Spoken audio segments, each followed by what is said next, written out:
यह पार्ट 2 है। पहली वीडियो पुस्तकालय प्रसूति के लिए निम्नलिखित में से कौन सा सत्य है। पहला, पुस्तकालय प्रसूति के लिए कथन। प्रथम, पुस्तकालय की सामग्री सूची के रूप में कार्य करता है। विवरण से प्रलेख को पहचानने में मदद करती है।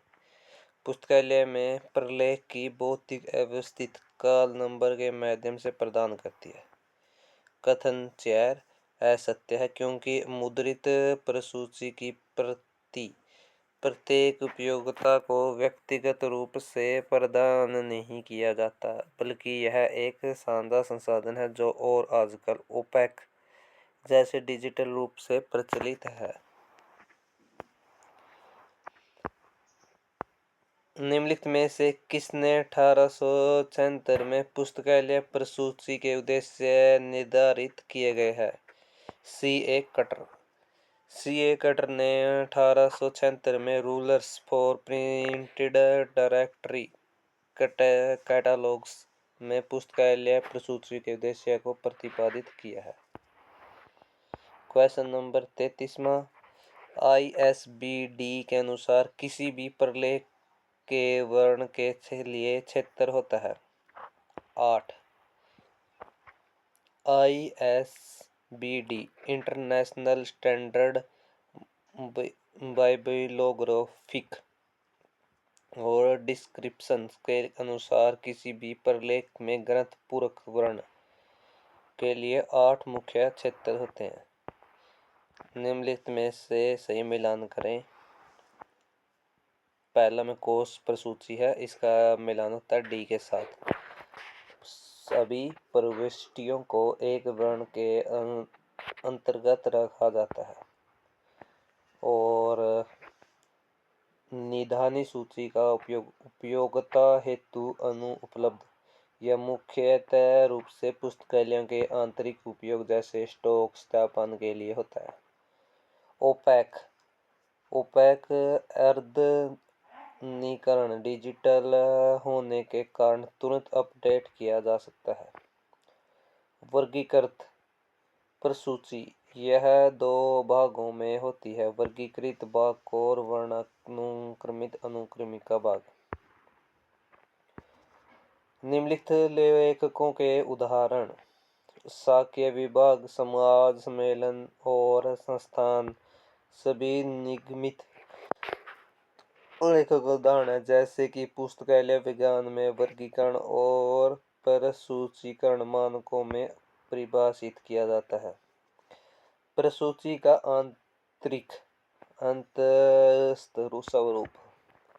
पत्रक प्रसूति को प्रसूति का आंतरिक व अंतस्थ स्वरूप माना जाता है, जो सूचनाओं को व्यवस्थित करने का एक पारंपरिक तरीका है। विश्लेषणात्मक प्रविष्टि पुस्तक के अध्ययन। विश्लेषणात्मक प्रविष्टि मुख्य रूप से किसी भी संपूर्ण पुस्तक के भीतर विशिष्ट अध्ययनों या भागों के लिए बनाई जाती है, ताकि उन तक पहुंचने के लिए मुख्य शीर्षक और समांतर शीर्षक के मध्य विराम चिन्ह दिया जाता है। AACR और 2R जैसे प्रसूतिकरण मानकों के अनुसार मुख्य शीर्षक के और समांतर शीर्षक के बीच कोलन या विराम चिन्ह का उपयोग किया जाता है। क्वेश्चन नंबर 39, AACR 2R का प्रथम सत्र क्या है, न्यूनतम है। प्रथम सत्र किसी दस्तावेज के बारे में न्यूनतम आवश्यकता जानकारी प्रदान करता है, जो निम्न विभिन्न प्रकार की पुस्तकालय सामग्री के लिए उपयुक्त है। क्वेश्चन नंबर 40, CCC एक पत्रक प्रणाली है, यह बात सत्य है। यह कथन सत्य है कि CC क्लासिफाई कैटलॉग कोड एक पत्रक प्रणाली का अनुसरण करता है। क्वेश्चन नंबर 41, CC के अनुसार प्रति संदर्भ अनुक्रमणित प्रविष्टि वर्णानुक्रमित भाग है। CC के अनुसार प्रति संदर्भ अनुक्रमणित पद्धति को प्रसूति के वर्णानुक्रमित भाग में फाइनल फाइनल किया जाता है। निम्नलिखित में से कौन सी प्रविष्टि को भी वर्गीकृत प्रसूची के वर्गीकृत भाग में फाइनल किया जाएगा? 3 और 4 वर्गीकृत प्रसूची के वर्गीकृत भाग में मुख्य प्रविष्टि और प्रतिसंदर्भ प्रविष्टि को फाइनल किया जाता है मुख्य प्रविष्टि लेखक के नाम से। निम्नलिखित अनुभागों को वर्गीकृत प्रसूची की प्रमुख प्रविष्टि के क्रम में विस्तृत करें। 3, 2, 4, 1। 3 नंबर क्या है? अगर अनुभाग, आख्या अनुभाग और टिप्पणी अनुभाग और शीर्षक अनुभाग। क्वेश्चन नंबर 44 AACR 2R के अनुसार शीर्षक पृष्ठ के शीर्षक के प्रतिलेखन हेतु निम्नलिखित में से कौन सा सत्य है?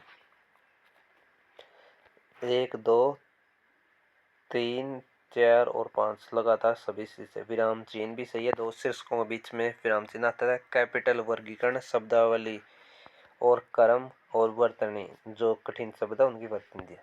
इन सभी तत्वों को शीर्षक के प्रतिलेखन के दौरान ध्यान में रखा जाता है। क्वेश्चन नंबर 45 AACR 2R में अन्य आख्या सूचना कोलन है। AACR 2R एनालॉग American cataloguing rules second edition revised के अनुसार अन्य आख्या अदर टाइटल इंफॉर्मेशन सूचना को मुख्य संख्या से अलग करने के लिए कोलन या विराम चिन्ह का प्रयोग किया जाता है। क्वेश्चन नंबर 46 सम्मेलन कार्यवाही की मुख्य प्रविष्टि। सम्मेलन नाम सम्मेलन कार्यवाही की मुख्य प्रविष्टि आमतौर पर सम्मेलन के नाम के अंतर्गत बताई जाती है, क्योंकि सम्मेलन को एक कॉपीराइट विराम माना जाता है। पदों को अक्षरवार क्रमबद्ध पदों को अक्षरवाद या व्यवस्थापन के अनुसार सही क्रम में लिखो, जैसे कैटालॉगर और कैटालॉग। इसमें AACC पहले जा, फिर AA, फिर TTT, फिर AAA, फिर LOG। जी के बाद इनमें जो छोटा हो UUUEE, फिर इसमें I आएगा, फिर ING, फिर R, ई के बाद आर आएगा, फिर ING, ऐसे आएगा। सही सीसी फाइलिंग रूलर्स के अनुसार असत्य है। CC classify catalogue code filing rulers के अनुसार वर्णानुक्रमित आवंटन में प्रवृत्ति व्यवस्थापन करते समय आर्मिंग उपपदों पर ध्यान दिया जाता है। क्वेश्चन नंबर 49 पुस्तकालय में सामग्रियों के भंडारण सत्य है। पुस्तकालय में सामग्रियों के भंडारण में सामग्रियों के सरल व अभिज्ञता एक महत्वपूर्ण विचारणीय कारक है, ताकि उपयोगकर्ता को आवश्यकता सामग्री आसानी से मिल जाए। क्वेश्चन नंबर 50 पुरानी और दुर्बल पुस्तकों का अभिगम सत्य है।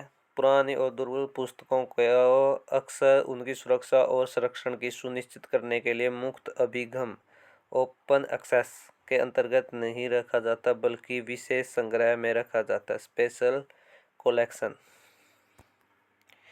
हमारे सारे क्वेश्चन पूरे हो चुके हैं। अब इसके ओरिजिनल क्वेश्चन देख लेते हैं कैसे कैसे आते हैं। इसके ऑप्शन ऐसे है, जैसे देखो पहले कुछ असत्य पूछ रखे हैं।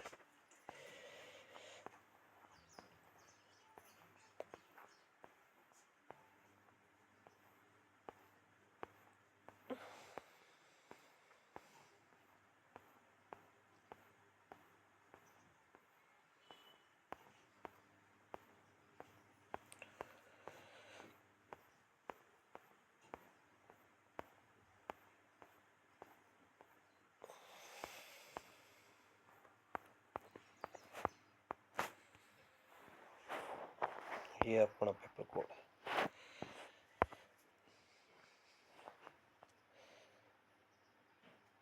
धन्यवाद।